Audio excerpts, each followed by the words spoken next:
10 साल पहले एक साल में सिर्फ 2000 इलेक्ट्रिक व्हीकल बिके थे। एक साल में 2000, जबकि पिछले ही साल 17 लाख से ज्यादा इलेक्ट्रिक व्हीकल बिके हैं। पूरे देश में चार्जिंग स्टेशंस हो और जरूरी इंफ्रास्ट्रक्चर बनाए जा रहे हैं और ई व्हीकल का इतना बढ़ाव होने वाला है, तो मैंने घर में भी जैसे पीएम सूर्य घर से जोड़ करके घर में भी चार्जिंग स्टेशन और मुफ्त में ट्रैवलिंग, उस दिशा में भी हम बढ़ रहे हैं। इससे उभरते हुए सेक्टर से भी देश में रोजगार की अनेक नई संभावनाएं बनने जा रही है।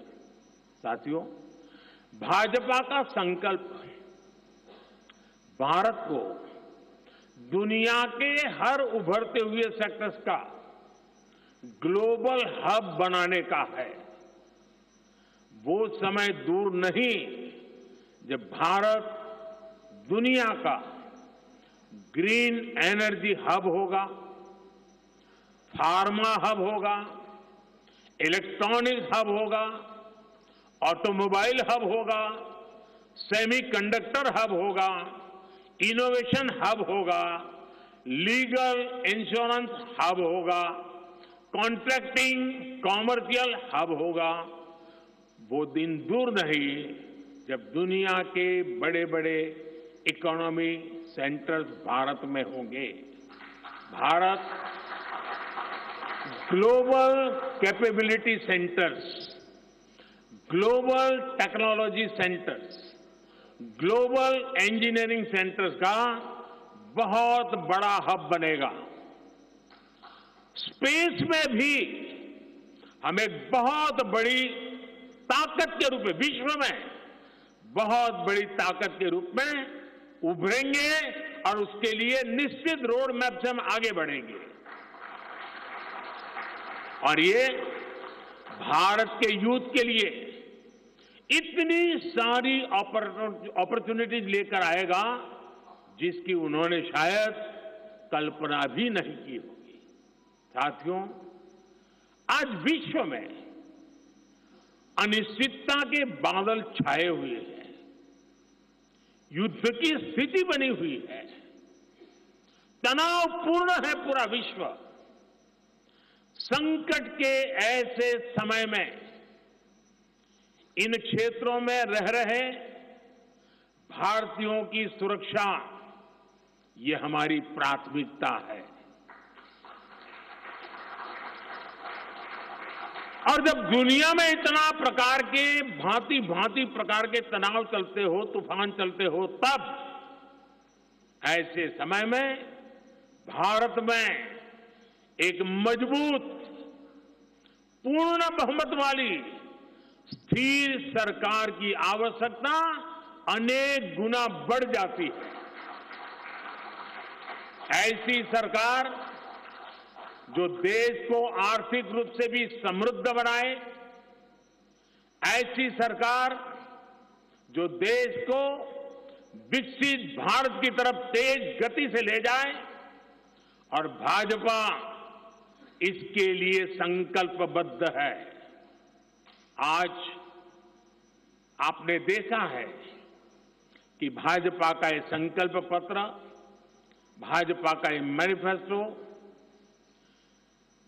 ऐसी ही एक सरकार की गारंटी देता है।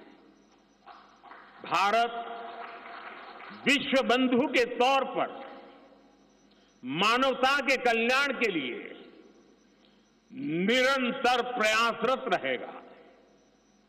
साथियों, भारतीय जनता पार्टी देश हित में बड़े और कड़े निर्णय लेने से कभी पीछे नहीं हटती। हमारे लिए दल से बड़ा देश है। नारी शक्ति वंदन अधिनियम अब कानून बन चुका है। बीजेपी ने आर्टिकल 370 को हटाया और हम सीएए लेकर आए। रिफॉर्म, परफॉर्म, ट्रांसफॉर्म के मंत्र पर चलते हुए हम और तेजी से आगे बढ़ेंगे। गुड गवर्नेंस, डिजिटल गवर्नेंस और डेटा गवर्नेंस के लिए देश में आवश्यक इंफ्रास्ट्रक्चर और इकोसिस्टम तैयार किए जाएंगे। हम वन नेशन, वन इलेक्शन के विचार को भी साकार करने का संकल्प लेकर के आगे बढ़ेंगे। बीजेपी यूनिफॉर्म सिविल कोड को भी देश हित में उतना ही आवश्यक समझती है।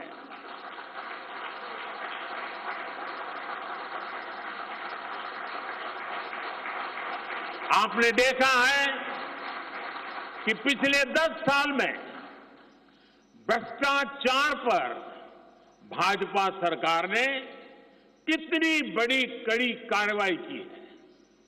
भ्रष्टाचार गरीब का हक छीनता है, मध्यम वर्ग का हक छीनता है। राष्ट्रीय स्तर पर होने वाले हजारों करोड़ के घोटाले अब बंद हुए हैं। अब गरीब को उसका हक मिल रहा है और गरीब को लूटने वाले जेल जा रहे हैं। भ्रष्टाचारियों पर ऐसे ही निरंतर सख्त कार्रवाई होती रहेगी, ये मोदी की गारंटी है।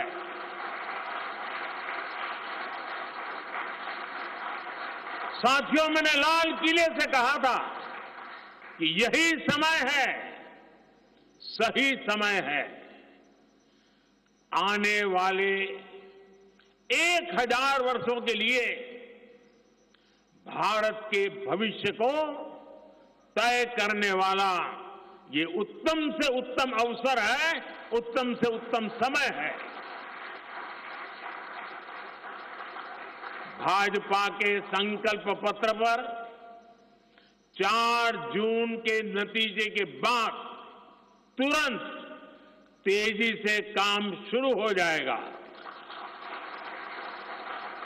सरकार पहले ही 100 दिन के एक्शन प्लान पर काम करना प्रारंभ कर दिया है।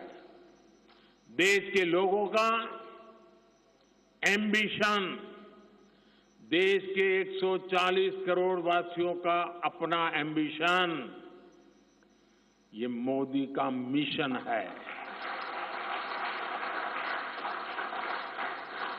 अभी हमने चंद्रयान की सफलता देखी, अब हम गगनयान का गौरव अनुभव करेंगे। अभी हमने G20 में दुनिया का भारत में स्वागत देखा, अब हम ओलंपिक्स की मेजबानी के लिए पूरी ताकत लगाने वाले। ये नया भारत रफ्तार पकड़ चुका है, अब इसको रोकना असंभव है। इसलिए इस संकल्प पत्र को मोदी की गारंटी के रूप में देशवासियों के समक्ष आशीर्वाद के लिए रख रहा हूं। 144 करोड़ देशवासियों के सपनों को हकीकत में बुनने के लिए हम ये संकल्प पत्र लेकर के आए हैं। मैं देशवासियों से प्रार्थना करता हूं कि मां भारती के कोटि कोटि जनों के कल्याण के लिए, विकसित भारत के सपने को सिद्ध करने के लिए, इस संकल्प पत्र को लागू करने के लिए, तेज गति से आगे बढ़ाने के लिए हमें आशीर्वाद दे, हमारी शक्ति और बढ़ाए। इसी एक प्रार्थना के साथ देशवासियों का अभिनंदन करते हुए मैं मेरी वाणी को विराम देता हूं। बहुत बहुत धन्यवाद।